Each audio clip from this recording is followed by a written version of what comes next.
नमस्कार दोस्तों, स्वागत करते हैं हम आप सभी का अपने इस यूट्यूब चैनल पर। आज की इस वीडियो में हम पीटी 365 का जो एनवायरनमेंट सेक्शन है, उसी को कंटिन्यू करने जा रहे हैं। एंड थोड़ा-सा डिले हुआ है वीडियो, बट कोशिश है कि वीडियो को कंप्लीट कराया जाए जल्द से जल्द। एंड इसके लिए मैं आपसे विनम्र निवेदन करता हूँ कि टाइम है आपके पास और आप अच्छे से धीरे-धीरे भी करंट अफ़ेयर्स को करते चलेंगे, तो आपका कंप्लीट होगा current affairs. Don't just fear. Okay, तो let's start with today's session. इसमें हम पॉल्यूशन के टॉपिक को एंड वेस्ट मैनेजमेंट से रिलेटेड टॉपिक जो भी है, उसे हम कवर करने जा रहे हैं। सो जो हमारा पहला टॉपिक है, वो है एयर पॉल्यूशन और इस पर यूपीएससी बहुत सारे क्वेश्चन पूछती है, खासकर ग्रीन हाउस गैस को लेकर एंड उससे रिलेटेड जो रेगुलेशंस हैं, इमिशन नॉर्म्स हैं, उस पर क्वेश्चन पूछा गया है पास्ट में। एंड आपने देखा होगा कार्बन डाइऑक्साइड के ऊपर पूछा गया है, क्योंकि ये काफ़ी ज़्यादा न्यूज़ में रहती है। ग्लोबल वार्मिंग, क्लाइमेट चेंज एक इम्पॉर्टेंट मुद्दा भी है। ठीक है? तो थोड़ा-सा ओवरव्यू की तरफ चलते हैं ताकि आपका जो कंसेप्ट है वो ताज़ा हो जाए। जब हम बात करते हैं एयर पॉल्यूशन की, तो भाई जो हवा है, एयर है जिसमें ऑक्सीजन और नाइट्रोजन है, you tell me the percentage of their share. तो इसमें जब पॉल्यूटेंट्स आ जाते हैं, pollutants can be the greenhouse gases as well as particulate matters, ये सब पॉल्यूटेंट्स होते हैं। ठीक है? तो ये सब जब एयर में आते हैं तो एयर पॉल्यूशन काउज करेंगे and when it will B इनगल्फ्ड by human beings और द एनिमल्स और द ऑर्गेनिजम्स और the impact on the trees, तो हमें दिख जाता है। Okay, so that is the impact of the air pollution. Causes बहुत सारे हैं, 4-5 काउज आप हमें रिकॉल करवा सकते हैं कमेंट सेक्शन में। It will be improving your recalling power and it will boost your mental map. That is very very important in the prelims as well as mains revision. तो ये थोड़ा सा बेसिक मैंने बताया। अब देखिए पहला टॉपिक जो है आपका air quality management exchange platform के ऊपर है। ये बेसिकली प्लेटफॉर्म है, ठीक है? एंड इस प्लेटफॉर्म को लॉन्च किया गया on the backdrop of international day of clean air for blue sky. और किसने लॉन्च किया है? तो climate and clean air coalition है। ठीक है? अब इस शब्द को तोड़िए आप, air quality management exchange platform. तो ये प्लेटफॉर्म क्या करेगी? तो एयर क्वालिटी से रिलेटेड गाइडलाइंस की कैसे उसको मैनेज करना है, कंट्रोल करना है, उसकी बात करेगा, गाइडेंस प्रोवाइड करेगा। सिंपल सा मतलब है। ठीक है? आगे हम देखेंगे इस प्लेटफॉर्म के बारे में। लेकिन चलिए इस international day of clean air for blue sky की भी बात कर लेते हैं। तो ये जो इंटरनेशनल डे है, it is led by United Nation environment programme. इसके बारे में हमने ऑलरेडी चर्चा किया है डिटेल से। एंड इस साल का जो थीम रहा है, इस साल का मतलब 2024 के ये कंटेंट है, तो 2024 की बात हो रही होगी। तो invest in clean air now, याद रखिए। और अगर हम बात करें climate and clean air coalition की, तो 2012 में ये बना था and convened with in UNEP.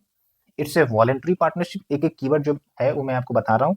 And इसमें governments, intergovernmental organisation and जो ये सब शामिल होते हैं। इंडिया ने इसे ज्वाइन किया है 2019 में ही।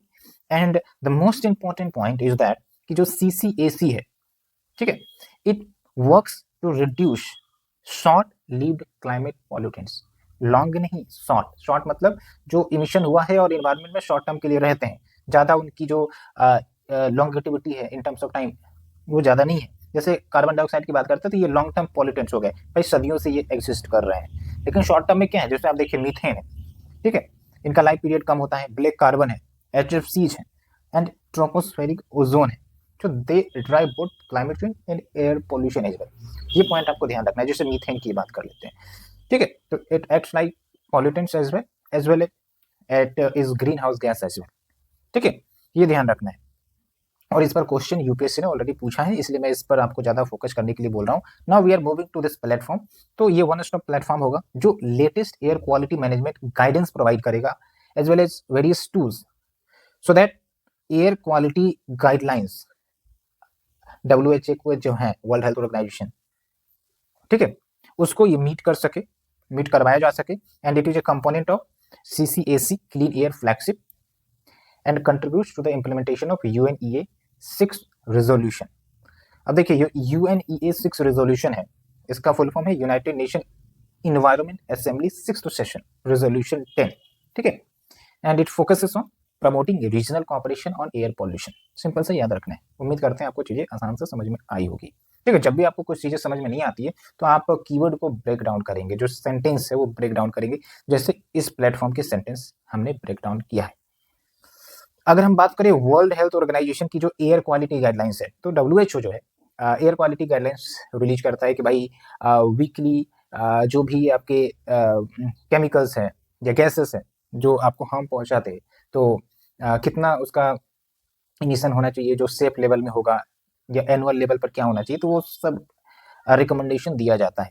ठीक है, और it can B for particular matter O3, इन सब के लिए भी होता है, और ऑलरेडी WHO ने रिलीज कर भी रखा है। जैसे आप देखिए यहाँ पर 24 hour mean of particulate matter 2.5, तो ये आपका 15 माइक्रोग्राम पर मीटर क्यूब से ज़्यादा नहीं होना चाहिए अगर हम 24 आवर का मीन डाटा निकाले था। सिमिलरली एनुअल लेवल पर देखा जाए तो annual mean of particulate matter 2.5 should not exceed 5 microgram पर मीटर क्यूब। और ऐसा नहीं है कि आपको याद नहीं रखना है, याद रखना है, because UPSC already asked in this topic. Okay, ये हो गया। फिर आप देखिए global nitrous oxide assessment report किसके द्वारा पब्लिश किया गया? CCAC। CCAC वही है जिसकी चर्चा हम देखी, climate and clean air coalition, ध्यान रखना है, ठीक है, plus FAO, and it focus solidly on the N2O emission. ठीक है, ये ध्यान रखना है आपको, सिर्फ और सिर्फ N2O के इमिशन को ये मॉनिटर करता है, और नाम से ही पता चल रहा है global nitrous oxide assessment report. ठीक है, तो अगर स्टेटमेंट आ जाएगा just focus only on the N2O emission, तो यस इट इज सही, राइट। ओके, बाकी अगर हम बात करें N2O की, तो इसके बारे में आपने सुना होगा, इनको लाफिंग गैस भी कहते हैं, और मेडिसिनल पर्पस के लिए भी यूज होता है, लाइक एनेस्थीसिया, आदमी को बेहोश करने के लिए। ठीक है, and we have already told you it is a laughing gas, odourless है, कोई स्मेल नहीं आएगा आपको, कलर भी नहीं होती इसकी, और नॉन फ्लेमेबल है, तभी तो भाई यूज करते हैं उसको पर्सन के लाफिंग गैस के रूप में। अदरवाइज पता चला वो उसको सुंघाया गया, स्मेल करवाया गया और आग ही रह गया, तो ये नहीं होगा ना। तो ऐसे आप लॉजिक बिल्ड कर सकते हैं। एंड इंपॉर्टेंट बात ये है कि इसका जो ग्लोबल वार्मिंग पोटेंशियल है ना 273 टाइम्स देन द CO2, ये इंपॉर्टेंट पॉइंट है, क्योंकि कभी कभी ये पूछ देगा which of the following gases have the global warming potential more than the CO2, तो वो भी आपको याद रखना है, हालांकि आपने स्टैटिक में जरूर पढ़ा होगा। तो ये टॉपिक कवर हुआ। Now we are moving to flue gas desulphurisation, pronunciation थोड़ा सा उल्टा हो गया, फ्लू गैस डीसल्फ्यूराइजेशन। ठीक है, नाम क्लियर हो रहा है। अब आप समझिए इस कीवर्ड को तोड़ते हैं, वैसे चर्चा में क्यों है तो उसको समझ लेते हैं पहले। मिनिस्ट्री ऑफ एनवायरनमेंट ने मैंडेटरी किया है कि जो भी coal based thermal power plants हैं उनको flue gas desulphurisation system adopt करना पड़ेगा। चलिए अब कीवर्ड तोड़ते हैं, फ्लू गैस, ठीक है, डीसल्फ्यूराइजेशन, तो ये एक टेक्नोलॉजी है। इसके अंतर्गत क्या होता है कि अगर थर्मल पावर प्लांट से जो सल्फर का इमिशन होता है, ठीक है, तो वो एटमॉस्फेयर में ना जा सके, उसको रोका जा सके एटमॉस्फेयर में जाने से, तो यही होता है आपका फ्लू गैस डीसल्फ्यूराइजेशन टेक्निक। यहाँ पर आप देखिए सल्फर के साथ डी लगा है, मतलब इसको कम करना है।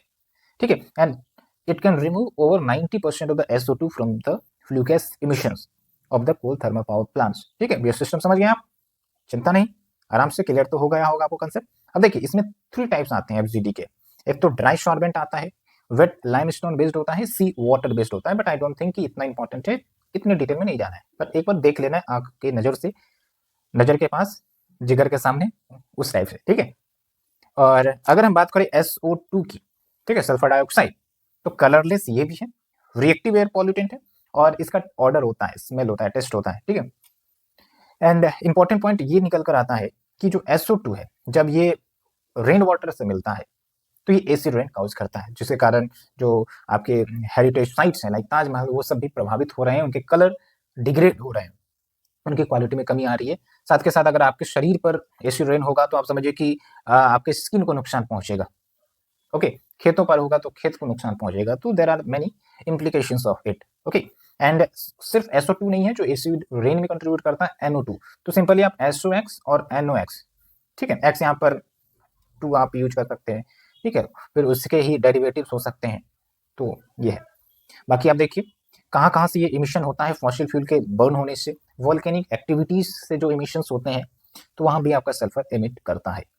Okay, and it also contribute to the particulate matter pollution. वैसे एक क्वेश्चन मैं आपसे पूछता हूँ, what is the difference between particulate matter 2.5 and particulate matter 10, थोड़ा सा आप हमें बताइए। ठीक है, और जब पूछ रहे हैं तो यू नीड टू आंसर, ताकि आपकी जो सोचने की क्षमता है एंड दिमाग लगाने की जो कैपेसिटी है वो बढ़े, क्योंकि जितना दिमाग लगाएंगे यू एनहांसिंग योर ब्रेन। तो take it as exercise, not as a burden, तब मजा आएगा, आनंद आएगा आपको। देखिए कितना आसानी से हमने 2 टॉपिक को कवर कर दिया है। ओके, तो ये चीज आपको ध्यान रखना है। तो चलिए अब हम चलते हैं अपने अगले topic, water pollution and conservation. तो एयर पॉल्यूशन की बात कर ली। अब भाई ये पॉल्यूटेंट्स वाटर में पहुंच गए तो क्या काउज होगा? वाटर पॉल्यूशन काउज होगा। अब वाटर पॉल्यूशन तो भाई इसके वाइड इम्प्लीकेशंस है। जो जीव जंतु है, जो एक्वेटिक एनिमल्स हैं, प्लांट्स हैं, अगर वो खराब पानी एब्जॉर्ब करेंगे तो उनके शरीर का नुकसान होगा, बायो एक्युमुलेशन, बायो मैग्निफिकेशन हो सकता है। ठीक है, बाकी ह्यूमंस पर तो इम्पैक्ट है ही, उनके शरीर हेल्थ इन पर इम्पैक्ट है। तो जो ग्राउंड वाटर है हमारा, जो धरती के नीचे रहता है, जिसको एक्सट्रैक्ट किया जाता है, ऊपर केमिकल्स एग्रीकल्चर के माध्यम से एंड वाटर मिक्स होकर ग्राउंड वाटर में ट्रैप हो रहे हैं, तो कहीं ना कहीं जो केमिकल्स है ग्राउंड वाटर में वो बढ़ रहे हैं, तो दैट विल बी डैमेजिंग। अगर हम पी रहे हैं या फिर कोई और उसे ड्रिंक कर रहा है तो इम्पैक्ट तो होगा, है ना। तो कंटेमिनेशन काफी ज्यादा कंसर्निंग चीज है, और उसी के रिगार्डिंग आपको कुछ यहाँ पर इंफॉर्मेशन है और थोड़ा ध्यान रखना है। ठीक है, सबसे पहली बात तो आपको ये ध्यान रखनी है कि जो हम ग्राउंड वाटर एक्सट्रैक्ट करते हैं, तो उसका जो मेजोरिटी ऑफ द सेक्शन है, अबाउट 80%, तो ये एग्रीकल्चरल एंड इरिगेशन पर्पज के लिए इस्तेमाल होता है। ठीक है, फसलों सब के लिए यूज होता है, फसल्स। तो इस पर क्वेश्चन आया है, यूपीएससी ने पूछा है पास्ट ईयर में, आप बुक खोल कर देखिए, इसलिए मैंने आपको यहाँ पर थोड़ा सा आगाह कर दिया है। एंड यहाँ पर दूसरी इंपॉर्टेंट बात ये निकल कर आ रही है कि dynamic ground water resource assessment report 2024 ये मिनिस्ट्री ऑफ जल शक्ति ने रिलीज किया है, बट असेसमेंट किसने किया? सेंट्रल ग्राउंड वाटर बोर्ड ने किया। तो ये ध्यान रखना है कि किसने रिलीज किया, आपको इंटरनेशनल ऑर्गेनाइजेशन का नाम दे दिया जाएगा। ठीक है, तो वहां कंफ्यूज नहीं होना है, इसलिए मैंने आपको यहाँ पर हाईलाइट किया है। इसमें क्या कुछ फाइंडिंग है कि ग्राउंड वाटर रिचार्ज, जो एनुअल ग्राउंड वाटर रिचार्ज होता है, रिचार्ज मतलब जो बारिश के माध्यम से, ठीक है, ग्राउंड वाटर शिप करती है, ग्राउंड वाटर में रिचार्ज होता है, तो ये डिक्रीज हुआ है 2024 में। एंड 3.05% जो असेसमेंट ग्राउंड वाटर सेक्शंस हैं, यूनिट्स हैं, वो क्रिटिकल कैटेगरी में है। एंड 11.1% असेसमेंट यूनिट्स वो ओवर एक्सप्लॉइटेड है। ओवर एक्सप्लॉइटेड मतलब रिचार्ज कम हो रहा है और उसका यूज जो है ज्यादा हो रहा है।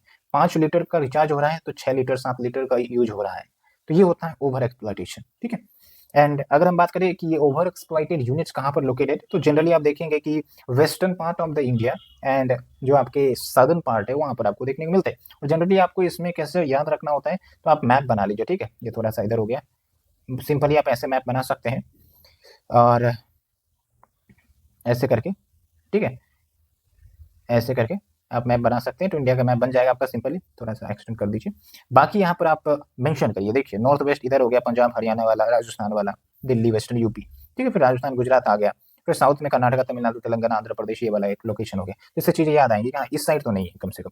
ठीक है, ये चीज हो गई। फिर वाटर एसेसिबिलिटी एंड यूज की बात करें तो 18% पूरे वर्ल्ड पॉपुलेशन का इंडिया में रहता है, but only 4% of the total water resources India है। एंड अगर distribution of fresh water resources की बात करें वर्ल्ड ओवर में, तो कैसे डिस्ट्रीब्यूटेड है? सबसे ज्यादा ice caps like glaciers, ice sheets, उस फॉर्म में फ्रेश वाटर मौजूद है, जिसको फिलहाल तो हम यूज नहीं कर पाते हैं, लाइक अंटार्कटिका सब में है। फिर है ग्राउंड वाटर के रूप में है, फिर फ्रेश वाटर लेक, फिर रिवर्स। अब ये मैंने क्यों बताया है, क्योंकि यूपीएससी ने इस पर भी क्वेश्चन पास्ट में पूछा है। ओके, फिर आप देखिए 31% household lack access to the piped water, बाकी और भी कुछ डिटेल्स है। एंड मैंने आपको बता ही दिया है कि इरिगेशन के मामले में लार्जेस्ट यूजर है इंडिया ग्राउंड वाटर का। ठीक है, परसेंटेज भी 78, मैंने अप्रोक्स 80% बोला, तो चीज़ें याद रहेंगी इसलिए मैंने बोला। एग्जैक्ट फैक्ट आपको नहीं पूछा जाएगा कि भाई जो है 90% दे देगा आपको, 100% दे देगा तब गलत होगा, सिर्फ 50% दे देगा तो गलत होगा। एग्जैक्ट आपको 80% के अप्रोक्स दिया ना, तो वो सही होगा। ठीक है, बाकी देखिए ट्रेडिशनल वाटर स्टोरेज सिस्टम जो है, ये नाम आपको याद रखना है, मेजर फ्लोइंग के रूप में आ सकता है, जैसे जेबो, ये ट्रेडिशनल वाटर स्टोरेज सिस्टम है नागालैंड में, और बाकी पट है मध्य प्रदेश में। तो कुछ कुछ याद रखें, जल मंदिर गुजरात में कहा जाता है। बाकी इनिशिएटिव्स लिए जा रहे हैं to deal with this ground water exploitation. Jal Jeevan mission है, ओके, इसके अंतर्गत विलेज वाटर इंफ्रास्ट्रक्चर लाइक जो कुआं है, है ना, पहले कुआं होता था, वेल्स होता था, इन सब की प्रिजर्वेशन सबकी बातें मेंटेन करने की बात है। फिर हर खेत को पानी पर ड्रॉप मोर क्रॉप, इससे वाटर एफिशिएंसी इरिगेशन फील्ड पर बढ़ती है। Then way the catch the rain, ये सब आपको सेपरेटली पढ़ना है वैसे, ठीक है। यहाँ पर तो कुछ पॉइंट्स आपको दिए गए हैं, तो इससे कवर नहीं होगा पूरा। जैसे ये जो आपका हर खेत को पानी पर ड्रॉप मोर क्रॉप प्रधानमंत्री कृषि सिंचाई योजना के अंतर्गत है ना, तो आपको इसको थोड़ा पढ़ना पड़ेगा। ऐसा नहीं कि भाई बस यहाँ पर दिया है 2 लाइन तो फिर कंप्लीट हो जाएगा, नहीं ऐसे नहीं, ओके। थोड़ा डिटेल में जाइए, तब ना कंप्रिहेंसिव कवरेज होगा आपका। फिर देखिए नेशनल वाटर पॉलिसी 2012 है that mandates recycle and reuse of the water and ये। तो अब यहाँ पर आपको थोड़ा सा ये हमें बताना है कि रिसाइकल और रीयूज में क्या अंतर है, क्या कुछ डिफरेंस आपको याद आ रहा है? अगर आप इसे एक मान रहे हैं तो आपको थोड़ा सा नेट पर सर्च करने की जरूरत है। You have to revise your concept as well. Now we are moving to the state government initiatives like Neeru Chettu Andhra Pradesh का है, जल जीवन हरियाली बिहार का है, जल ही जीवन है हरियाणा का है, मिशन का काकटिया जो कि तेलंगाना है। काकटिया से याद रख सकते हो कि भाई हाँ काकटिया ऑफ वरंगल रूलर्स हुआ करते थे, तो इसी के आसपास है, तो ऐसे करके याद रख सकते हैं, ठीक है। ये ध्यान रखना, ये सब वाटर कंजर्वेशन के इनिशिएटिव्स हैं। उसके बाद चलते हैं अगले टॉपिक पर। उम्मीद करते हैं कि आपको अच्छे से चीजें समझ में आ रही हैं and we are going into the details concept wise. क्यों? क्योंकि कंसेप्ट क्लियर तो सब कुछ क्लियर, ठीक है। कोई डाउट ही नहीं रहेगा, कोई कंफ्यूजन ही नहीं रहेगा, तो फिर दिक्कत किस बात की, okay. So next is your जल ही अमृत। कंटेक्स्ट क्या है? ये इनिशिएटिव है जो अमृत 2.0 के अंतर्गत लॉन्च किया गया। अब आप क्वेश्चन पूछेंगे सर व्हाट इज अमृत, तो it simply means Atal mission for rejuvenation and urban transformation, ठीक है। एंड इसके अंतर्गत यही होता है कि भाई जो अर्बन एरियाज है, ठीक है, वहां पर जो भी इन्वायरमेंटल चैलेंजेज है लाइक वाटर का इश्यू है, उन सबको सॉर्ट आउट करो। तो और भी इसके अंतर्गत कंपोनेंट है वो देखेंगे, बट चलिए थोड़ा सा जल ही अमृत पर फोकस करते हैं क्योंकि मेन मुद्दा तो यही है, ठीक है। तो it aims to create water secure city जहाँ पर water availability and water equality सब अच्छी खासी रहे। देखिए यहाँ पर कुछ एम्स अन्य दिए गए हैं। To incentivise the state of the union territory की जो सीवेज ट्रीटमेंट प्लांट्स हैं उसका प्रॉपर मैनेजमेंट हो, और इसको under used water treatment plants भी कहते हैं, as well high quality treated water का सप्लाई हो एंड सर्कुलर इकोनॉमी प्रमोट हो। सर्कुलर इकोनॉमी का मतलब ही वही हुआ कि वो जो वेस्ट वाटर है उसको ट्रीट करके फिर से उसको यूज में लाया जाए, फिर ये घूमते रहे चक्री, ठीक है। ये चीज़ होता है। वैसे अगर आप देखेंगे कि ग्राउंड वाटर में जो पानी है वो एक्चुअली जो गंदे पानी है धरती के नीचे जाते हैं तो वो अपने आप फिल्टर होने लग जाते हैं सॉइल के लेयर से, और फिर वही बाहर निकलता है और पीते हैं, वही चीज़ होता है वहाँ पर, ठीक है। पर्पज आप देख लीजिए, intercity competition, bill treatment facility, simple positive बातें हैं, okay. And rating based incentives का भी एक स्ट्रेटजी इसके अंतर्गत लाया गया है। जैसे जो आपके ट्रीटमेंट प्लांट्स है, यूज्ड वाटर ट्रीटमेंट प्लांट्स, इनको अवार्ड दिया जाएगा स्टार रेटिंग सिस्टम के आधार पर। जैसे आप देखेंगे इलेक्ट्रॉनिक्स में 5 स्टार, 3 स्टार, 2 स्टार है, या फिर गार्बेज वाला में सॉलिड वेस्ट मैनेजमेंट वाले में स्टार रेटिंग का कंसेप्ट आता है, तो इसमें भी कुछ वो कंसेप्ट लाने वाले हैं।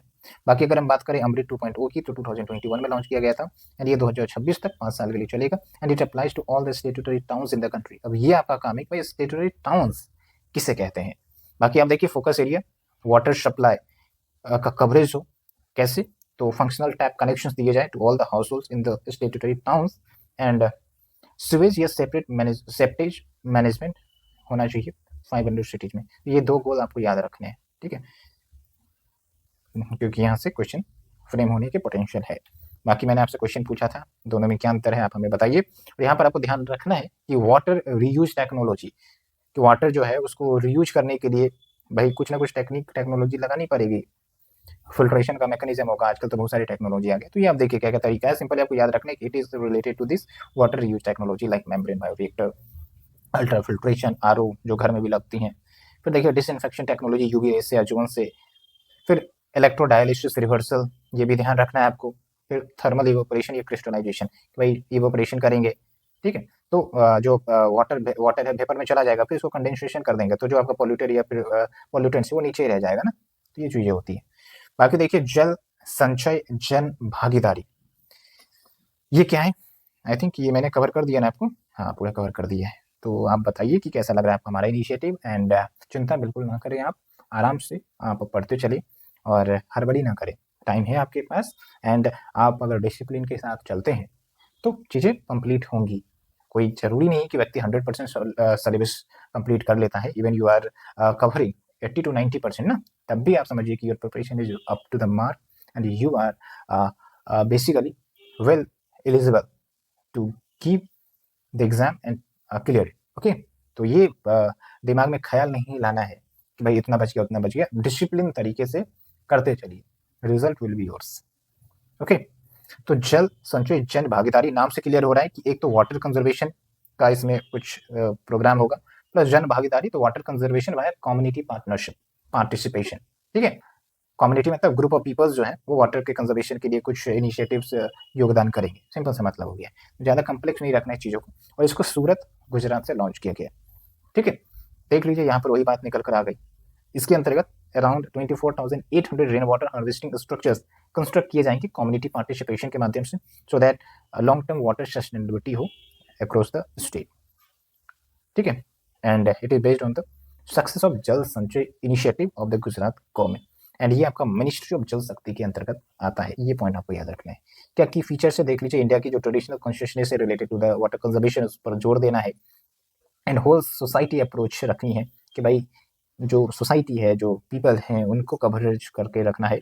And social commitment, Jal Shakti Abhiyan, catch the rain जो कैंपेन चल रहा है उसको ये अलाइन करता है.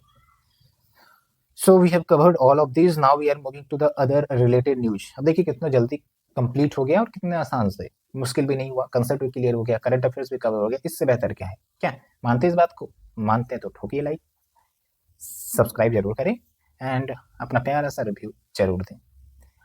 सो now we are moving to the United Nation water convention. Context क्या है? तो ये एक इंपॉर्टेंट न्यूज है. वैसे आइवरी कोस्ट, अब जैसे ही आइवरी कोस्ट आ गया आपको मैप खोलना है, देखना है आइवरी कोस्ट कहाँ है, उसके आसपास के देश क्या है और वहाँ पर क्या कोई यूनिक ज्योग्राफिकल फीचर है, तो इससे आपका ज्योग्राफिक सेक्शन भी कंप्लीट हो जाएगा.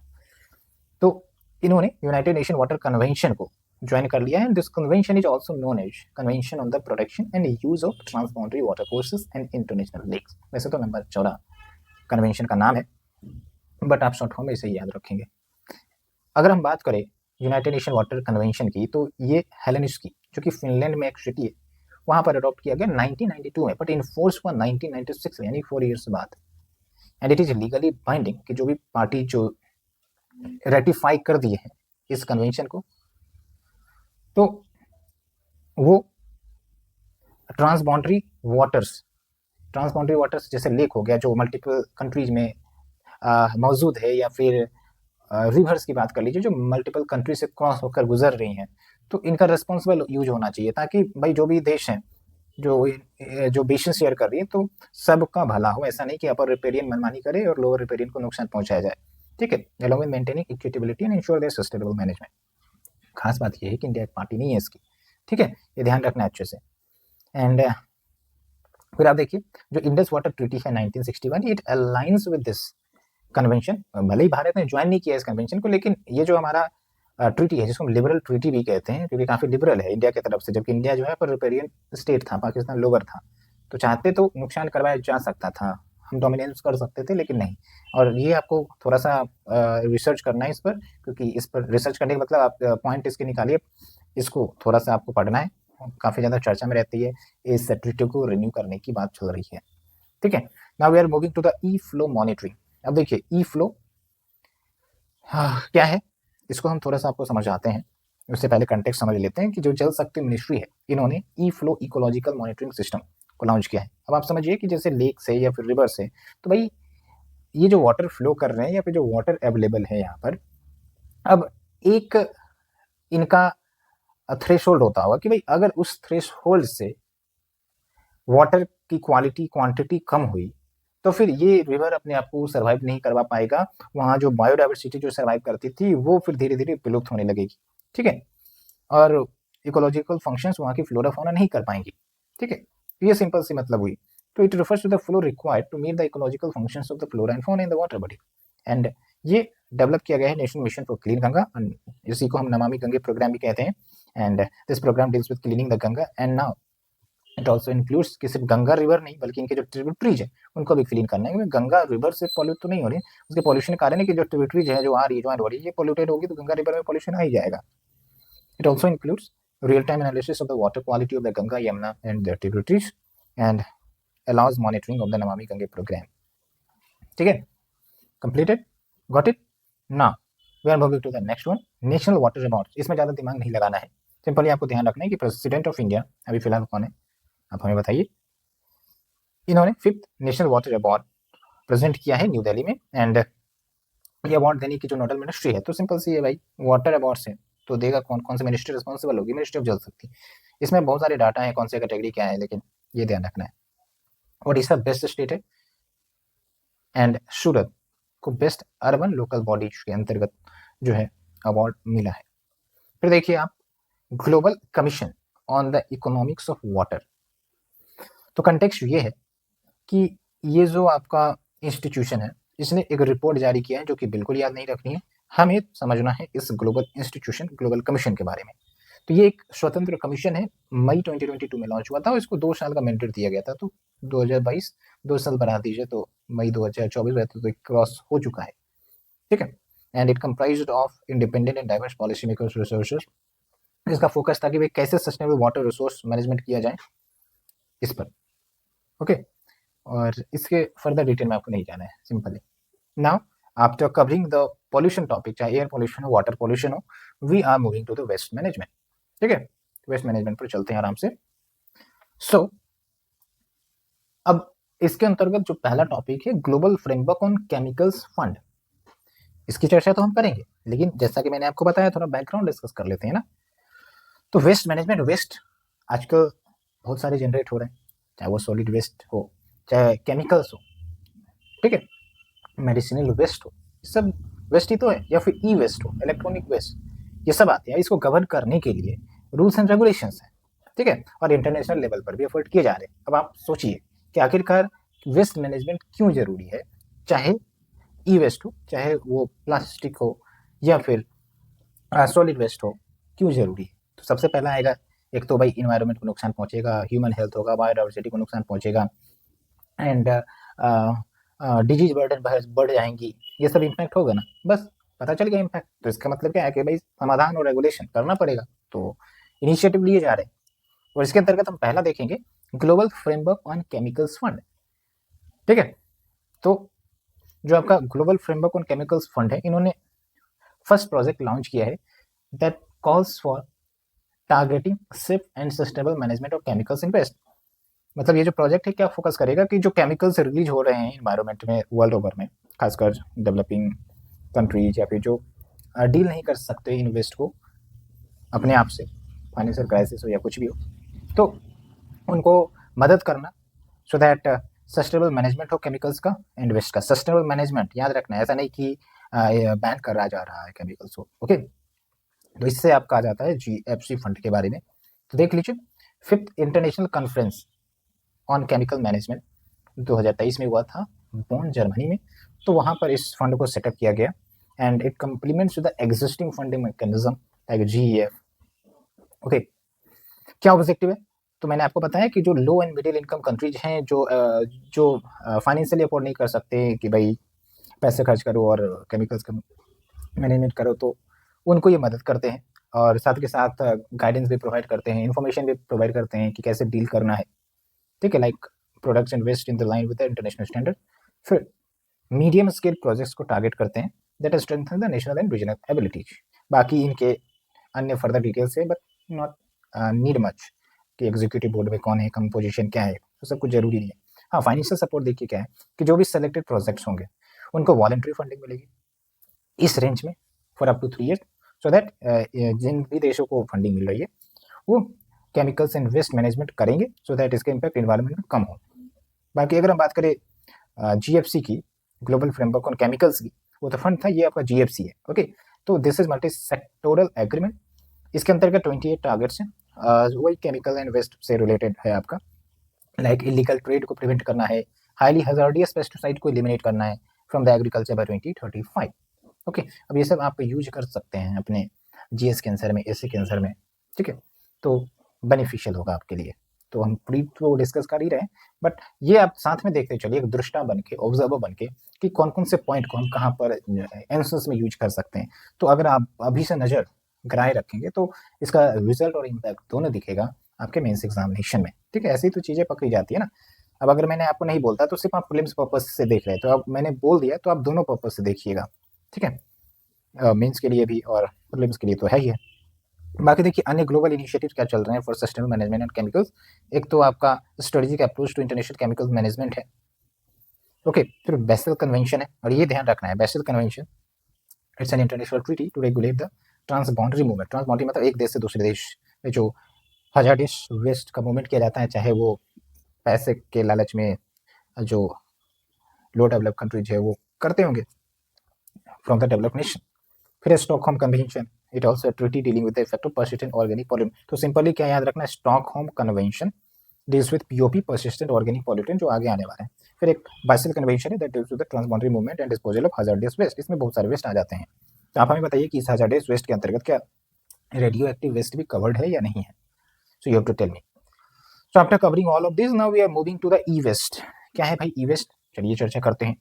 ऑलरेडी मैंने आपको बता दिया है इलेक्ट्रॉनिक वेस्ट। भाई इतना ज़्यादा मोबाइल कंप्यूटर सर्वर्स यूज हो रहे हैं, एक ना एक दिन तो इनका जो लाइफ पीरियड है वो खत्म होगा ना। खत्म होगा तो क्या होगा, ई वेस्ट जनरेट होगा। ओके, अब ई वेस्ट जनरेट हुआ, उससे केमिकल्स भी रिलीज होते हैं तो वो इन्वायरमेंट से नुकसान पहुंचाएंगे ना। चलिए ये तो मैंने आपको बता दिया। अब चर्चा में क्यों है, तो ग्लोबल ई वेस्ट मॉनिटर 2024 ये रिलीज किया गया है। और किसने रिलीज किया, काफ़ी लंबा चौड़ा ऑर्गेनाइजेशन इसमें शामिल है, इसलिए I will prefer not to remember this, but simply याद रखने के लिए यूएन प्लस अदर रखिए कि अगर कहीं यूएन का नाम होगा तो मान के चलिए, ठीक है, क्योंकि और भी बहुत सारे ऑर्गेनाइजेशन के अंदर बाकी कुछ हाइलाइट्स भी है। लाइक आप देखिए वर्ल्ड लेवल पर अगर हम बात करें collection and recycling of the E waste, तो जस्ट 22.3% कलेक्ट होता है, रिसाइकिल होता है, जो आप यूज कर सकते हैं एसए और जीएस के आंसर में भी। ओके, और अगर हम रीजन वाइज देखें ई वेस्ट पर कैपिटा, यानी कि प्रति व्यक्ति जो ई वेस्ट जनरेट करते हैं सबसे ज़्यादा आपका यूरोप में होता है, उसके बाद Oceania and then America. Okay, per capita की बात हो रही है, पर कैपिटा अलग है। और अगर ओवरऑल वेस्ट जनरेशन की बात करें तो इंडिया तीसरे नंबर पर है, ये ध्यान रखना है। तो पहले नंबर पर चाइना होगा, दूसरे नंबर पर यूएस होगा। तो आप पहला याद रखिए कौन है और इंडिया का रैंक क्या है, तो ये ध्यान रखना है। तो ई वेस्ट के बारे में मैंने बता दिया आपको। तो अब भाई ई वेस्ट को टैकल करना है तो उसके लिए रूल्स रेगुलेशन होंगे। तो यस, ई वेस्ट मैनेजमेंट आप देख लीजिए यहाँ पर, we have the hazardous waste management and handling amendment rules 2003 which covered for the first time dealing with the hazardous materials present in the e-waste. ठीक है, ये ध्यान रखना है, फर्स्ट टाइम ई वेस्ट के टैकलिंग की बात इसमें बोली गई है, इस प्रकार का क्वेश्चन आया। फिर देखिए e waste management and handling rules 2011 that introduce the concept of extended producer responsibility. क्या है भाई ईपीआर, ईपीआर का मतलब ये हुआ कि भाई अगर कोई प्रोड्यूसर है मोबाइल फ़ोन का, अब वो बेच रहा है कंज्यूमर को, तो उसकी रिस्पॉन्सिबिलिटी बनती है कि जब ये मोबाइल को यूज करना बंद कर देगा तो वापस से वो जो रिटायर्ड मोबाइल फ़ोन है वो कंपनी के पास आ जाए। वो कंपनी क्या करे कि उसके पार्ट्स का इस्तेमाल करके फिर वो नए पार्ट्स में उसको ऐड कर सकती है। तभी आपने देखा होगा कि एक्सचेंज योर ओल्ड फ़ोन ये सब का ऑप्शन रहता है ना, तो आपको कुछ पैसे मिल जाएंगे। तो वो सब कहीं ना कहीं आप देखते हैं एक्सटेंडेड प्रोड्यूसर रिस्पॉन्सिबिलिटी के ही अंतर्गत। सिंपल समझ में आ गया आपको। फिर देखिए e waste management rule 2016 that introduce the concept of producer responsibility organisation. Then we have the E waste management rule 2022 that aims to promote circular economy.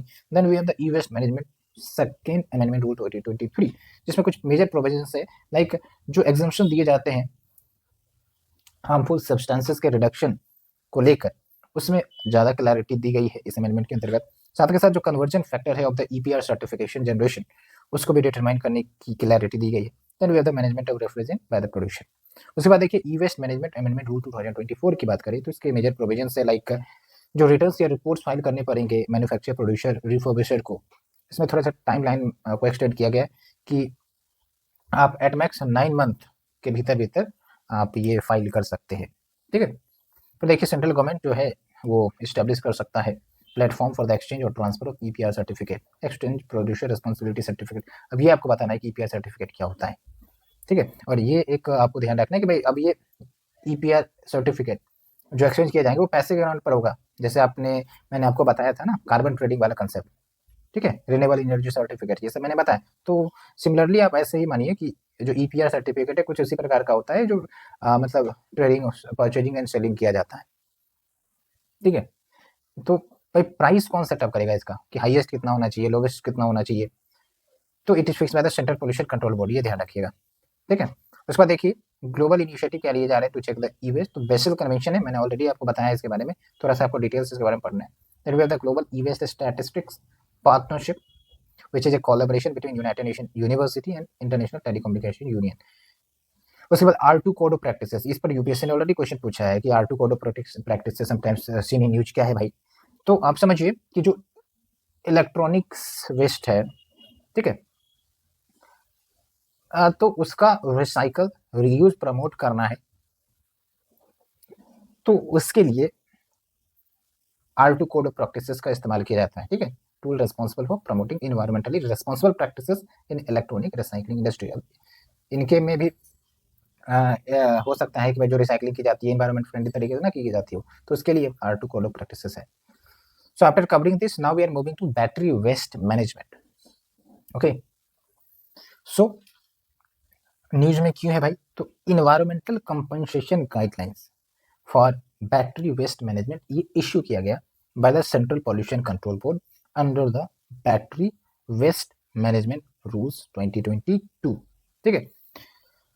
तो अब सवाल पहला उठता है कि इन्वायरमेंटल कंपनसेशन क्या है, उसे देख लेते हैं।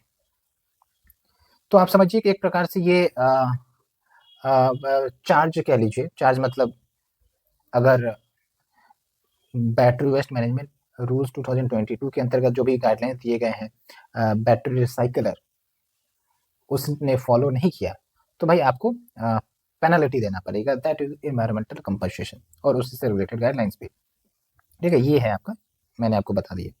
तो देखिए जो सीपीसीबी को पावर दी गई है सेंट्रल पोल्यूशन कंट्रोल बोर्ड को, तो इट एम्पावर द सीपीसीबी कि वो कलेक्ट कर सकती है, इम्पोज कर सकती है environmental compensation from home producer entity that are involve in the refurbishment and recycling. Refurbishment मतलब उसी जो बैटरी खराब हो गया है, ठीक है, तो उसको रिकवर करके ठीक करके दोबारा मार्केट में लाना, वो होता है रिफर्बिशमेंट। और ये आप समझते भी होंगे, रिफर्बिश मोबाइल का नाम आपने सुना होगा, ठीक है, as well as recycling of the waste battery.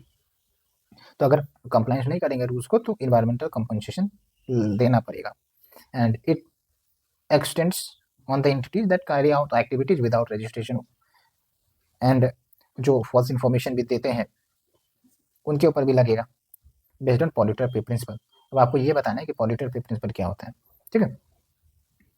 And ये एक और इम्पॉर्टेंट पॉइंट है कि ये जो आपका इन्वायरमेंटल कंपनसेशन है ये उन प्रोड्यूसर पर भी लगेगा जो ऑपरेट हो रहे हैं with respect to non fulfilment of their extended producer responsibility target. यानी कि इन बैटरी प्रोड्यूसर सबको ईपीआर टारगेट दिया गया होगा लेकिन वो अपने टारगेट को नहीं अचीव कर रहे हैं, तब भी आपको ईसी पे करना पड़ेगा। एंड ये जो आप ईसी पे कर रहे हैं इसका मतलब ये नहीं हुआ कि भाई आप जो है ईपीआर के टारगेट्स को फिर कंप्लीट ना भी करे तो काम चलेगा, नहीं। वो अगर आपने कंप्लीट नहीं किया इस साल तो आपको तो ईसी लगा, साथ के साथ ये भी है कि आपको अगले साल आपको वो टारगेट कंप्लीट करने हैं, साथ के साथ जो नेक्स्ट ईयर के टारगेट है उसको भी कंप्लीट करना है, ठीक है। ये इंपॉर्टेंट पॉइंट है, आपको ध्यान रखना है। Unfulfilled EPR obligation for a particular year will be carried forward to the next year. ऐसा नहीं कि ईसी लग गया, कंपनसेशन लग गया तो फिर ईपीआर टारगेट्स को आप अवॉइड कर सकते हैं, नलीफाई कर सकते हैं, नहीं, वो ऐड हो जाएगा अगले साल, ठीक है। और इस गाइडलाइंस के अंतर्गत टू रिजीम है, एक तो environmental compensation regime 1 and regime 2, but इतने डिटेल में जाने की जरूरत नहीं है आपको। बाकी अगर हम बात करें बैटरी वेस्ट मैनेजमेंट रूल 2022 की, तो आप देखिए ये ऑल टाइप्स ऑफ बैटरीज को कवर करता है, चाहे वो इलेक्ट्रॉनिक व्हीकल का बैटरी हो, पोर्टेबल बैटरी हो, ऑटोमेटिक बैटरी हो, इंडस्ट्रियल बैटरीज हो। एंड ईपीआर जो है उसको भी स्पेसिफाई करता है जहाँ पर पोल्यूशन कलेक्शन करेगा, रिसाइकलिंग करेगा इन सब वेस्ट बैटरीज की, ठीक है। और ये मैंने आपको पॉल्यूटर पे प्रिंसिपल पर आधारित बता ही दिया है। एंड ये आपको ध्यान रखना है कि मैंडेटरी फेज जो टारगेट्स में दिए जाते हैं वो बेसिकली किस लिए होता है कि जो रिसाइकिल मटेरियल है वो नए बैटरी प्रोडक्ट्स में यूज हो, ठीक है। और इसका एक टारगेट भी है कि 20% रिसाइकल मटेरियल कम से कम न्यू बैटरी प्रोडक्ट्स में आना चाहिए बाय 2030-31, चाहे वो पोर्टेबल हो चाहे ईवी बैटरी हो। Okay, so we have completed the waste related issues and now we are moving to the other types of pollution, जिससे प्लास्टिक पोल्यूशन होगा, माइक्रो प्लास्टिक्स होगा। अब ये छोटी छोटी न्यूज है तो आप चिंता ना करें, इट विल बी कवर्ड, ठीक है। उसके बाद टर्म्स इन न्यूज है, तो मेरे ख्याल से 20 मिनट्स और होंगे जो आपकी इस चिंता का निदान करेंगे। चलिए शुरू करते हैं। देखिए प्लास्टिक पोल्यूशन के बारे में आपको बताइए, बैकग्राउंड बताने की ज़रूरत नहीं है, थोड़ा सा आप स्टेटस देख लीजिए क्या प्लास्टिक पोल्यूशन का है।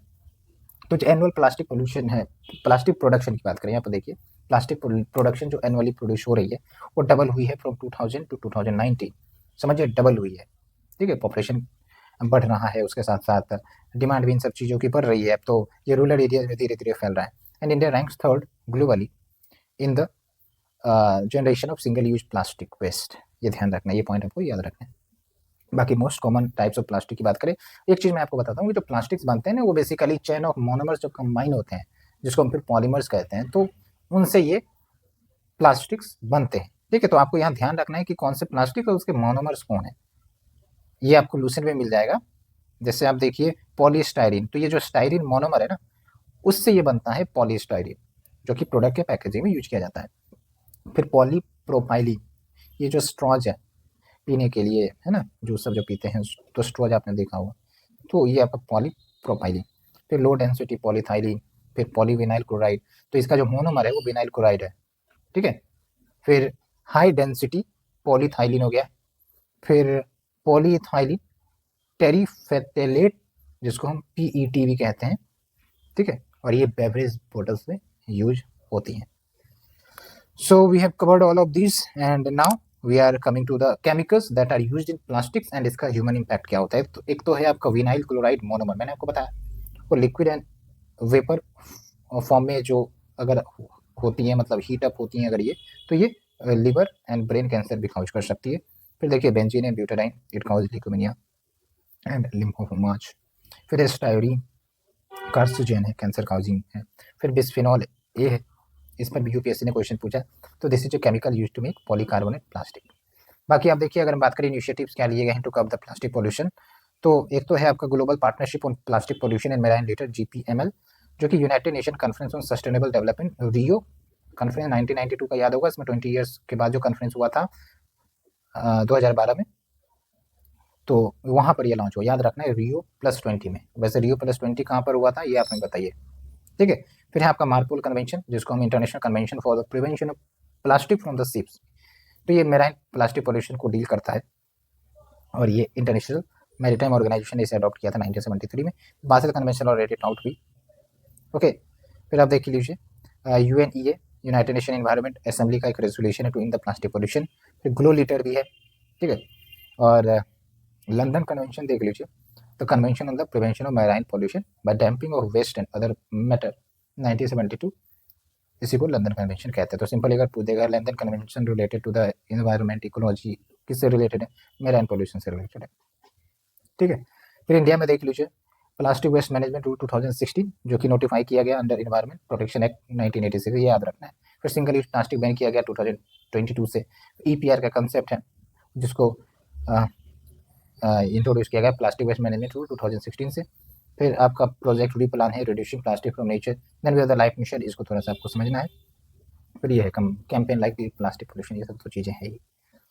So after covering this now we are moving to the microplastics. तो रिसर्चर्स ने पाया है कि माइक्रोप्लास्टिक्स जो है वो कैनाइन एंड ह्यूमन टेस्टिस में मिला है। आप समझिए कि कितना ज़्यादा माइक्रोप्लास्टिक के पोटेंशियल है हमारे ह्यूमन बॉडी में इंटर करने की। अब भाई क्यों, तो इनकी साइजेस बहुत ही छोटी होती है, तभी तो इनको माइक्रोप्लास्टिक कहते हैं। आप देख सकते हैं small plastic pieces less than 5 millimetres long, ठीक है। एंड अगर ये शरीर के अंदर जाएंगे तो धीरे धीरे एक्यूमुलेट होंगी एंड जो केमिकल इनसे रिलीज होगा शरीर को नुकसान पहुंचाएगा। और दो कैटेगरीज आते हैं इनके अंतर्गत, एक तो प्राइमरी माइक्रोप्लास्टिक्स है एंड दूसरा सेकेंडरी माइक्रोप्लास्टिक्स है। एंड सेकेंडरी माइक्रोप्लास्टिक की बात करें तो these are the particles that result from the breakdown of larger plastic item. जैसे बड़े बड़े प्लास्टिक के वस्तु हैं वो छोटे छोटे में टूटने लगे तो वो सेकेंडरी माइक्रोप्लास्टिक हो गया। इम्पैक्ट इन्वायरमेंट ह्यूमन हेल्थ बताइए आपको, यहाँ पर देखिए ह्यूमन ब्लड में भी देखने को मिला, लंग्स में भी माइक्रोप्लास्टिक पहुंच गया, ब्रेस्ट मिल्क में भी पहुंच गया है, प्लेसेंटा में भी, मतलब समझिए प्लेसेंटा। फिर ह्यूमन टेस्टिस ये भी है, तो ये आपको याद रखना है। फिर प्लास्टिक ओवरशूट डे। अब थोड़ा सा आप ओवरशूट याद रखिए, ओवर का मतलब क्या हुआ कि भाई लिमिट क्रॉस कर दिया। अब हमारा प्यारा अर्थ है, ठीक है, और शोषण करने वाले मनुष्य हैं, ठीक है। तो यहाँ पर क्या है कि भाई जो प्लास्टिक एक साल में प्रोड्यूस हो रहा होगा, कहीं ना कहीं आप समझिए कि अब एक तरफ प्रोडक्शन हो रहा होगा with in A given time frame, चाहे वो 1 ईयर हो, ठीक है। अब उसका मैनेजमेंट भी हो रहा होगा वर्ल्ड ओवर पर, ठीक है, लाइक रिसाइकलिंग वो सब है, ठीक है। तो वो प्लास्टिक ओवरशूट डे उस दिन को कहेंगे जब जो प्लास्टिक प्रोडक्शन है, ठीक है, और जो प्लास्टिक मैनेजमेंट हो रहा है, तो उसमें जो प्लास्टिक मैनेजमेंट की कैपेसिटी कम और प्लास्टिक प्रोडक्शन ज़्यादा हो जाता है, तो उस दिन को हम प्लास्टिक ओवरशूट डे के रूप में ऑब्जर्व किया जाता है, और ये आपका अर्थ एक्शन रिलीज करता है। तो आप देखिए point one, amount of plastic waste यहाँ पर plastic waste exceeds the world's capacity to manage it. याद रखना, मैंने आपको शायद प्लास्टिक प्रोडक्शन बोल दिया, प्लास्टिक प्रोडक्शन नहीं, प्लास्टिक वेस्ट जो जनरेट हो रहे हैं, देख रहे हैं हर दिन जनरेट हो रहा है, ठीक है। तो they exceeds the world's capacity to manage it and it is determined by mismanaged waste index, ये ध्यान रखना है आपको। एंड अगर हम बात करें भारत की क्या है भाई, MWI तो 68.62 है, ठीक है, और ये अच्छी चीज़ नहीं है वैसे। बाकी मरकरी पॉल्यूशन की बात करें तो इस पर यूपीएससी ने क्वेश्चन ऑलरेडी पूछा है, तो थोड़ा सा मैं आपको मरकरी के बेसिक्स के बारे में बता देता हूँ, तब जाके हम इस कंटेक्स्ट को समझेंगे। तो देखिए मरकरी थर्मोमीटर आपने बहुत बचपन में तो कम से कम जरूर यूज किया होगा, तो मरकरी होता है, ठीक है। और मरकरी क्या है भाई, लिक्विड है रूम टेम्परेचर पर, ठीक है ये मेटल बट लिक्विड है रूम टेम्परेचर पर, इसलिए इसको यूज करते हैं थर्मामीटर में, और ये हीट सेंसिटिव होता है, ठीक है।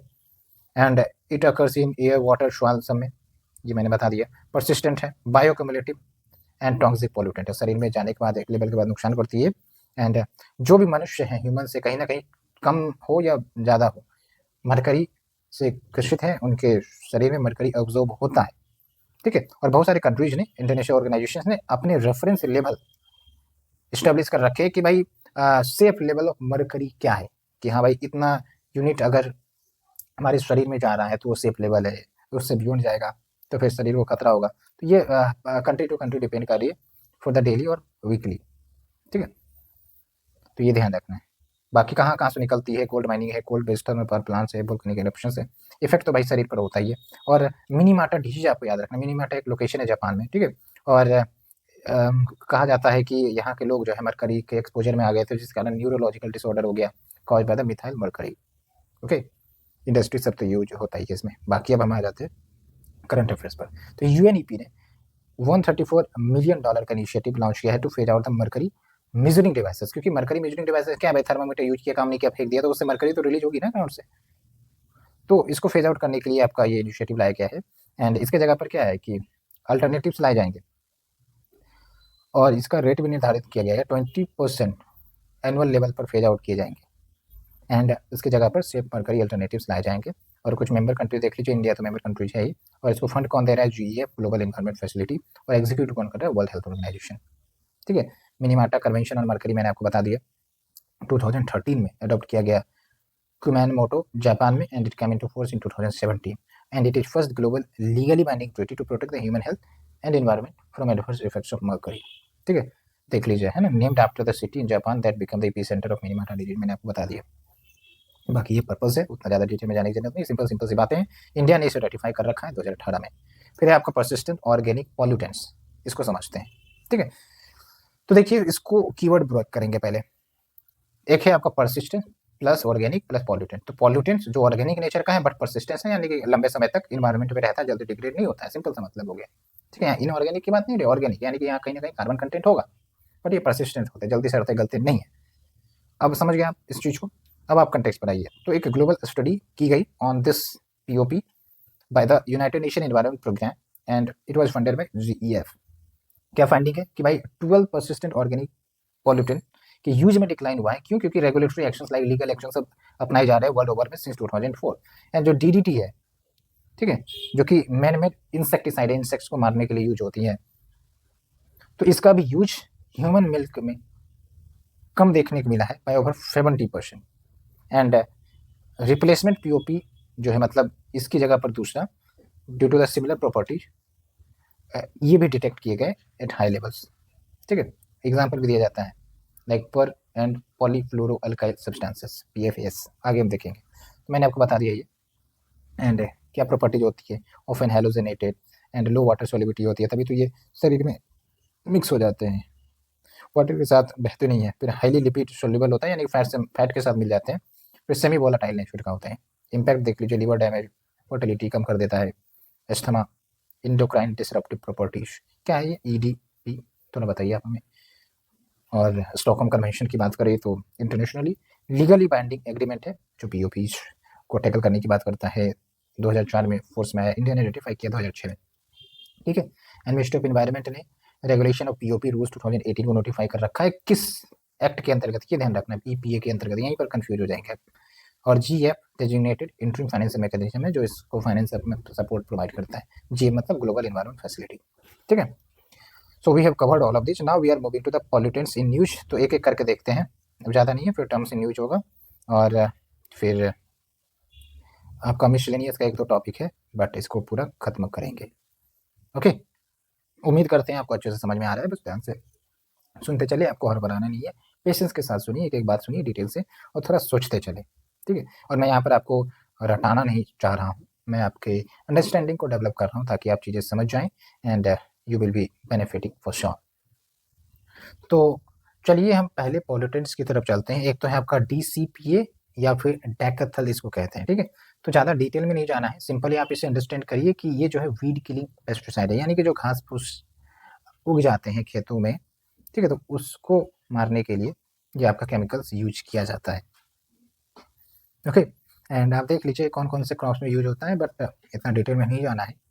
लेकिन ये केमिकल्स जब शरीर के अंतर्गत इंटर करते हैं मानव शरीर में, तो it can cause several issues like low birth weight, impaired brain development, IQ कम हो जाता है, ये सब चीज़ें हैं।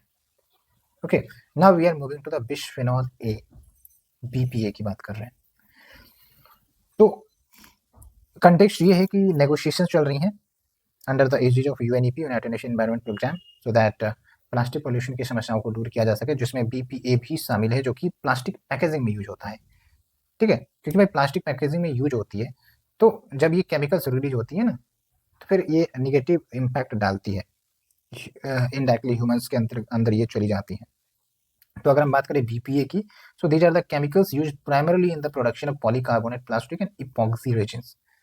अब इपॉक्सी रेजिन्स आपको समझना पड़ेगा कि जैसे आप मेटल कैंस देखते हैं, जैसे कोला का जो टीन वाला बोतल आता है या फिर बहुत सारे मेटल्स के डब्बे आते हैं, ठीक है, तो उसके इनसाइड में कोटिंग की जाती है, तो कोटिंग के लिए जो केमिकल यूज होता है वो इपॉक्सी रेजिन, ठीक है। एंड अगर बात करें पॉलीकार्बोनेट प्लास्टिक, तो कंटेनर्स में यूज किया जाता है that store food and beverage. And देखिए हेल्थ इफेक्ट्स हैं, ब्रेन पर इफेक्ट है, फेटस इन्फेक्ट्स, इन सब पर इफेक्ट होता है। Then we have the per and polyfluoroalkyl substances, PFS. Okay, तो बेसिकली न्यू रिसर्च आई है जो सजेस्ट कर रहा है कि अगर कोई भी व्यक्ति पीएफएस का एक्सपोजर फेस कर रहा है तो it can lead to the kidney malfunction. क्यों? क्योंकि इस केमिकल के कारण क्या होता है, जो गट बैक्टीरिया होते हैं, जो कि गुड बैक्टीरिया होते हैं, जो गट के हेल्थ को मेंटेन करते हैं, फूड को ब्रेक डाउन करने में मदद करते हैं, तो ये उसको डिस्टर्ब कर देते हैं, that cause the kidney issues. और पीएफएस को हम फॉरएवर केमिकल्स भी कहते हैं क्योंकि ये लंबे समय तक रहता है इन्वायरमेंट में, डिग्रेड नहीं होता है।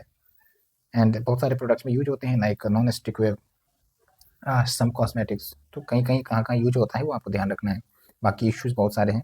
और जो पीएफएस हैं इनके तो 3 सब ग्रुप्स हैं, they are listed under Stockholm convention as industrial POP.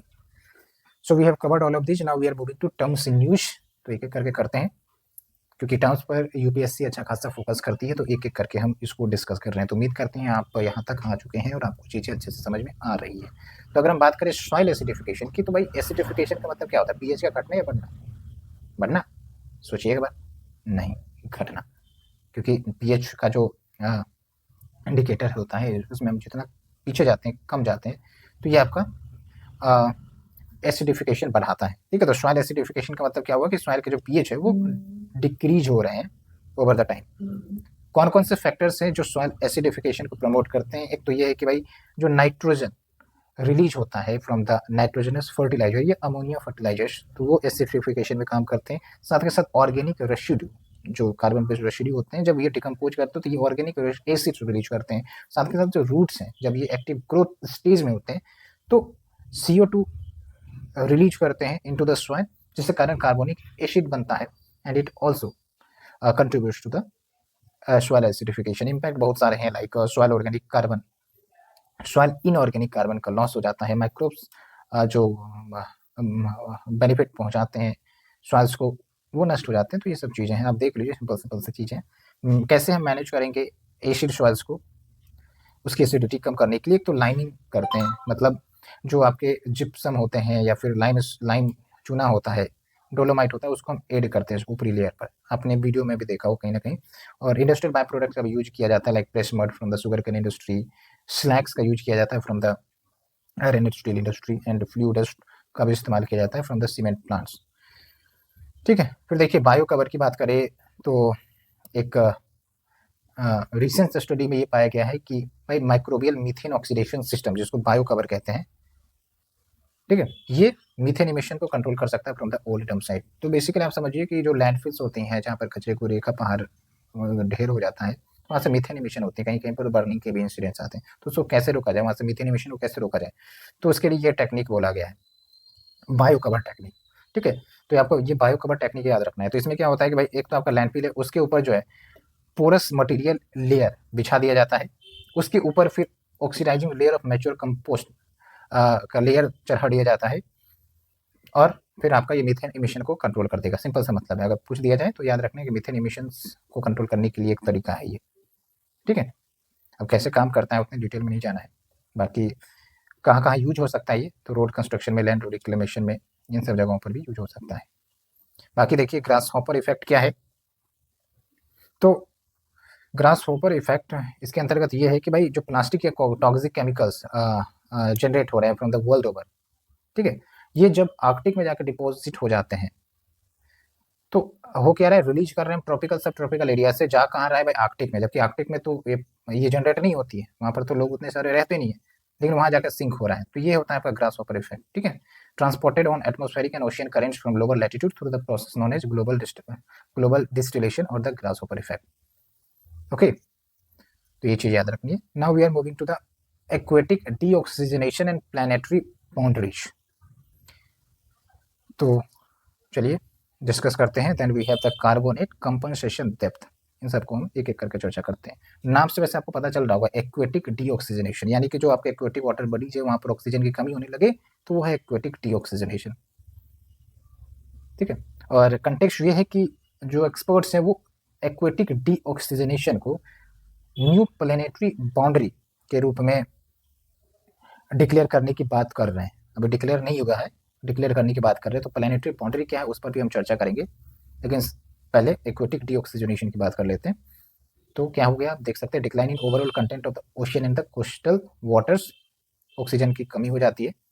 क्या कारण हो सकता है भाई, जो वाटर है वो वार्म हो रहा है तो उसके कारण क्या ऑक्सीजन मिक्सअप सही से नहीं होते हैं जब वाटर वार्म होता है, due to the temperature rise increase in temperature.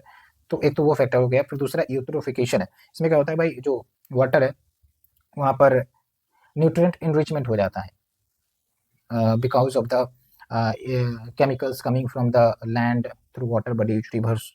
ठीक है, तो भाई न्यूट्रिएंट्स है तो जो भी आपके एल्गीज है वो सब ग्रोथ होने लगते हैं तेजी से। ठीक है, और उसके बाद क्या है वो फिर मरने भी लग जाते हैं तेजी से। तो उसके कारण उसको सलाना गलाना है तो ऑक्सीजन की जरूरत पड़ती है, तो वो ज़्यादा ऑक्सीजन उसी में खर्च हो जाता है, तो एक्चुअल में जो ऑक्सीजन की अवेलेबिलिटी है वाटर में वो कम हो जाती है। तो वो भी एक है। ओके, बाकी इम्पैक्ट क्या है आप देख सकते हैं, डेड जोन हो जाएगा। डेड जोन यानी कि वहाँ पर जो वाटर है, वाटर एरिया है, वहाँ पर बायोडाइवर्सिटी सब नहीं है, ऑक्सीजन लेस है, वो हो गया आपका dead zone. Okay, basically oxygen की कमी होती है।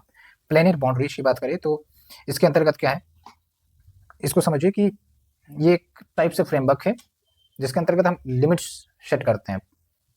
ठीक है, लाइक ह्यूमन जो है बहुत सारे इम्पैक्ट्स कर रहा है, अब बहुत सारे सेक्टर में कर रहा होगा, प्लेनेट प्लास्टिक में कर रहा होगा, पॉल्यूशन में कर रहा होगा। ठीक है, अब एक थ्रेशोल्ड को क्रॉस करने के बाद वो चेंजेज रिवर्सेबल नहीं हो, वो रिवर्स बैक नहीं करती है। जैसे आप समझिए कि कोई अगर बीमारी इनिशियल स्टेज में है तो भाई वो रिकवर हो सकती है, लेकिन अगर कोई फाइनल स्टेज में चल गई जो चाह कर भी ट्रीटमेंट के बाद भी रिकवर नहीं होगा तो फिर वो रिकवर नहीं हो सकती। ये मैं एग्जांपल दे रहा हूँ, उसी प्रकार से प्लेनेट पर लागू होता है। Beyond these limits environment may not be able to self regulate any more. ठीक है, और 9 प्लेनेटरी बाउंड्रीज अभी फिलहाल, और ये याद रखना है आपको, इस पर क्वेश्चन पूछा जा सकता है। एंड 9 में से 6 जो प्लेनेटरी बाउंड्रीज है वो ट्रांसग्रेस या ब्रीच किए जा चुके हैं। कौन कौन से नहीं किए हैं, तो ओशियन एसिडिफिकेशन वाला, स्ट्रेटोस्फेरिक ओजोन डिप्लीशन वाला, और एटमॉस्फेरिक एरोजोल लोडिंग वाला। ठीक है, ये ध्यान रखना है। बाकी अगर हम बात करें कार्बोनेट कंपनसेशन डेप्थ की, तो इसको हम समझेंगे, बट सबसे पहले देखिए समुद्र होता है, समुद्र के लेयर्स होते हैं, लाइक सरफेस लेयर है, ठीक है, ऊपर सरफेस वाटर रहता है, फिर नीचे चलेंगे तो डेप्थ बढ़ेगा, तो नीचे मिड है, फिर डीप वाटर सब होता है, ऐसा लेयर होता है। तब जो सीसीडी है ना वो एक डेप्थ है जहाँ पर जो कैल्शियम कार्बोनेट का सप्लाई आ रहा है फ्रॉम द सरफेस, ठीक है, which is equal to the rate of dissolution, जितना आ रहा है उतना डिजोल्व हो जा रहा है, ठीक है, 5 यूनिट आ रहा है 5 यूनिट डिजोल्व हो रहा है, तो इस डेप्थ को हम CCD कहते हैं, ठीक है। अब ये आप सोचेंगे कि भाई कार्बोनेट कहाँ से आ रहे हैं, तो एक्चुअली जो मेराइन स्पीसीज होती हैं वो बेसिकली बहुत सारे मेराइन स्पीसीज कार्बोनेट कंपोनेंट से ही बनी होती हैं, जैसे फिश की हड्डियाँ सब हो गई, है ना, वो होता है। बाकी आप फर्दर डिटेल्स को देख सकते हैं, देयर इज नो इशू। फिर देखिए हाइड्रोजोल की बात करें तो जो हाइड्रोजोल है ये एक प्रकार से पॉलीमर का नेटवर्क है जो माइक्रोप्लास्टिक को बाइंड करता है और इसके इस्तेमाल से माइक्रोप्लास्टिक को डिग्रेड करता है using the UV light irradiation, ठीक है। और इसमें 3 डिफरेंट पॉलीमर लेयर्स आते हैं, चिटोशन, पॉलीविनाइल अल्कोहल एंड पॉलीएनिलीन, ओके। बाकी एप्लीकेशन देखिए बहुत सारी जगहों पर एप्लीकेशन हमें देखने को मिलता है। फिर अगर हम बात करें बायोप्लास्टिक्स की तो it is bio based polymers, plastic is made of polymers, but इसमें आप बायो जोड़ दीजिए तो मतलब ऑर्गेनिक टाइप, तो ऑर्गेनिक टाइप मतलब उसको डिग्रेड किया जा सकता है, दैट इज बायोप्लास्टिक, ठीक है। And it is produce from the renewable resources including carbohydrates, vegetable oils in the presence of micro organism, ठीक है। And it is degradable by microbes, ये मैंने आपको बता दिया, and it can be used as alternative to the plastics, that's all. बाकी अगर हम बात करें स्टील स्लैग की तो इसके बारे में हम चर्चा करेंगे। कंटेक्स्ट क्या है तो utilisation and processing of steel slag in the road construction, इसके लिए गाइडलाइन जारी किया गया है। किसने जारी किया है? सेंट्रल रोड रिसर्च इंस्टीट्यूट ने, ठीक है। तो स्टील स्लैग क्या है भाई? सॉलिड वेस्ट जो आपका स्टील प्रोडक्ट बनता है उसके बाय प्रोडक्ट्स को स्टील स्लैग कहते हैं, ठीक है। एंड इसमें आपके बहुत सारे मेटल्स कंपोनेंट होते हैं लाइक कैल्शियम, आयरन, सिलिकॉन। अब भाई ये जब रोड में मिक्स होंगे तो रोड की स्ट्रेंथ बढ़ेगी ना, ड्यूरेबिलिटी बढ़ेगी, तो रोड बेस में यूज होता है। Blending materials for Portland cement इन सब में यूज होता है। बेनिफिट्स आप देख सकते हैं, ड्यूरेबिलिटी बढ़ गई है, स्किड रेसिस्टेंस यानी कि स्लिपिंग का रेसिस्टेंस वो बढ़ जाएगा, स्लिप नहीं करेगा व्हीकल। फिर इकोनॉमिकल देन बिटुमिनस, जो आपका बिटुमिनस वाला रोड होता है, टार वाला रोड, उससे इकोनॉमिकल है। फिर इन्वायरमेंटल भी है कि भाई स्टील स्लैग जिसको कहीं यूज नहीं कर सकते थे लेकिन इसको हम यूज कर सकते हैं कहीं ना कहीं पर, तो कहीं ना कहीं पैसे भी बचेंगे और इन्वायरमेंट को भी कम नुकसान पहुंचेगा, कार्बन फुटप्रिंट भी कम होगा। फिर एरोबायोलॉजी क्या है भाई? एरोबायोलॉजी मतलब जो हवा में माइक्रो ऑर्गेनिजम्स मौजूद हैं, ठीक है, जिसको हम बायो एरोजोल्स भी कहते हैं, तो उनका मूवमेंट को एनालाइज करना, स्टडी करना और उसके इम्पैक्ट क्या होते हैं ह्यूमन, एनिमल, प्लांट हेल्थ पर, उसकी स्टडी के फील्ड को हम एरोबायोलॉजी कहते हैं। और बायो एरोजोल्स के अंतर्गत बैक्टीरिया, फंगी, पॉलन ग्रेन्स ये सब आ जाते हैं, ठीक है। और ये क्यों पूछा गया है, दिया गया है क्योंकि इस टाइप का क्वेश्चन यूपीएससी ने पूछा है। फिर है आपका गैस फ्लेरिंग।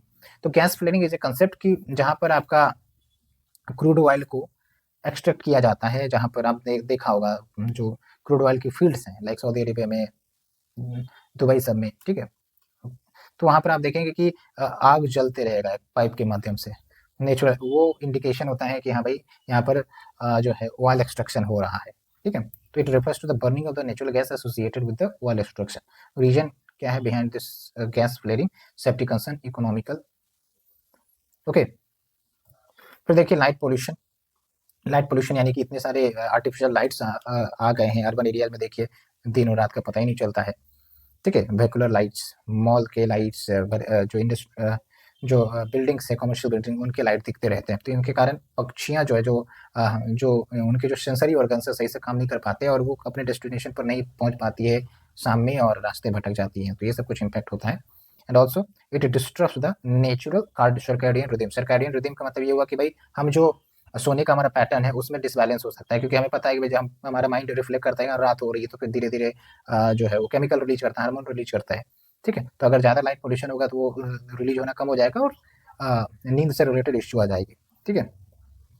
फिर बायो बिटुमिन, तो क्या है भाई ये? तो यूनियन ट्रांसपोर्ट मिनिस्टर ने इनोग्रेट किया है इंडिया का first highway made with bio bitumen.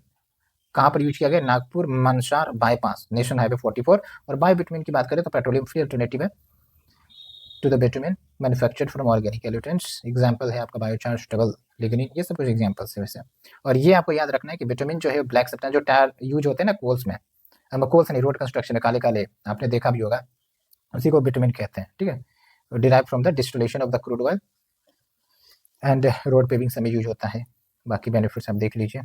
चलिए अब चलते हैं लास्ट सेक्शन में 3.6 में, जो कि मिसलेनियस है, और उसके बाद खत्म होगा ये टॉपिक। देन नेक्स्ट लेक्चर में हम ऑर्गेनाइजेशन इन न्यूज पर मूव करेंगे, ओके। तो जो हमारा पहला है वो है वाइट कैटेगरी इंडस्ट्रीज। तो भाई क्या है, कौन है वाइट कैटेगरी इंडस्ट्री, उसको समझेंगे। बट कंटेक्स्ट क्या है कि जो वाइट कैटेगरी सेक्टर से या फिर जो इसके लिस्ट में आएंगे वैसे इंडस्ट्री जिनको स्टेट पोल्यूशन कंट्रोल बोर्ड से परमिशन लेना पड़ेगा to establish this type of industry and operate, है ना, ये ध्यान रखना है। तो कौन है भाई वाइट कैटेगरी सेक्टर, तो ये बेसिकली उस टाइप की इंडस्ट्री होते हैं जो पॉल्यूटिंग नहीं होते हैं, ठीक है, और इसके लिस्ट बेसिकली होते हैं जो अपडेटेड होते रहते हैं टाइम टू टाइम। और कौन ये लिस्ट तैयार करता है, तो सेंट्रल पोल्यूशन कंट्रोल बोर्ड। जैसे एग्जांपल है wind and solar power project है, एयर कूलर्स और बाईसाइकिल असेंबली, ये सब। बाकी आपको ये ध्यान रखना है ग्रीन कैटेगरी प्रोजेक्ट्स कौन हो गए, तो सेक्टर जहाँ पर लो टू मॉडरेट पोल्यूशन का इम्पैक्ट होता है इन्वायरमेंट को, तो वो होते हैं, जैसे राइस एंड फ्लोर मिल हो गया। फिर ऑरेंज कैटेगरी है, रेड कैटेगरी में क्या है, जहाँ पर हाई पॉल्यूशन इम्पैक्ट होता है तो उसको रेड कैटेगरी में डालते हैं। रेड मतलब होता है खतरा, ऑरेंज मतलब मॉडरेट, ठीक है, ये ध्यान रखने का, ऐसे कीवर्ड बेस्ड क्वेश्चन पूछ लिया जाएगा। फिर देखिए नेक्स्ट है आपका emission from the rocket and satellite launch.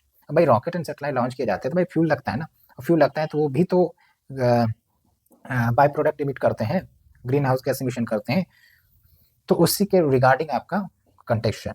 आप देखिए 15 ईयर्स में जो रॉकेट्स लॉन्च किए गए हैं पर ईयर वो 3 गुना हो गए, ये आपको ध्यान रखना है, कहीं यूज कर सकते हैं आप, ठीक है। और जो सैटेलाइट से which are orbiting the planet ये 10 टाइम्स बढ़ गया है। बाकी अगर हम बात करें atmospheric impact of the rocket launch, तो आप देखिए जो अलुमिना है, ब्लैक कार्बन है, ये सब लॉन्ग वेव रेडिएशन को ऑब्जॉर्व कर लेते हैं और इसके कारण वार्मिंग होता है। फिर जो भी रॉकेट लॉन्च किए जाते हैं तो बहुत ज़्यादा मात्रा में CO2 रिलीज होता है देन द एयरप्लेन फ्लाइट्स। फिर मेटालिक एस, जैसे आप देखे होंगे रॉकेट लॉन्च होता है तो उसके 5 पार्ट टूट जाते हैं, तो ये जब स्पेस में ऐसे ही ट्रेवल करते रहते हैं जिसको हम स्पेस वेस्ट कहते हैं, स्पेस गार्बेज भी कहते हैं, तो it can disturb the earth magnetic field and उसके कारण कॉस्मिक रेडिएशन हार्मफुल वाले को इंटर कर सकते हैं। तो इवन ग्रीन रॉकेट्स जो कि लिक्विड हाइड्रोजन के द्वारा प्रोपेल किया जाता है वो भी वाटर वेपर प्रोड्यूस करते हैं, क्योंकि भाई ग्रीन हाइड्रोजन में हाइड्रोजन यूज कर रहे हैं ग्रीन रॉकेट्स में, तो इसका बाय प्रोडक्ट वाटर है, वाटर वेपर है। तो वाटर वेपर भी तो एक ग्रीन हाउस गैस है जो कि लॉन्ग वेव रेडिएशन को ऑब्जर्व करता है और वार्मिंग में मदद करता है, ठीक है। बाकी मेजर्स क्या है फॉर कंट्रोलिंग पोल्यूशन दिया गया है, horizontal launch of small satellites which uses about 1/20 of the fuel of the typical ground launched, ठीक है। फिर trajectory control for re entry, ये सब कुछ है, देख लीजिएगा एक बार। फिर annual land use and land cover Atlas of India, ये आपको बताएगा कि भाई भारत में जो लैंड यूज हो रहा है, हमारे देश में बहुत सारी जमीन है ना, कोई एग्रीकल्चर पर्पज के लिए यूज हो रहा होगा, ठीक है, एंड कहीं आपका अर्बन डेवलपमेंट इंफ्रास्ट्रक्चर के लिए यूज हो रहा होगा, तो उसके बारे में जानकारी देता है। तो आप देखिए कुछ हाइलाइट्स हैं, लाइक एग्रीकल्चर की बात करें तो over the past 17 year kharif and rabi crop land उसकी एरिया बढ़ी है और फैलो लैंड की एरिया डिमिनिश हुई है, ये याद रखना है आपको।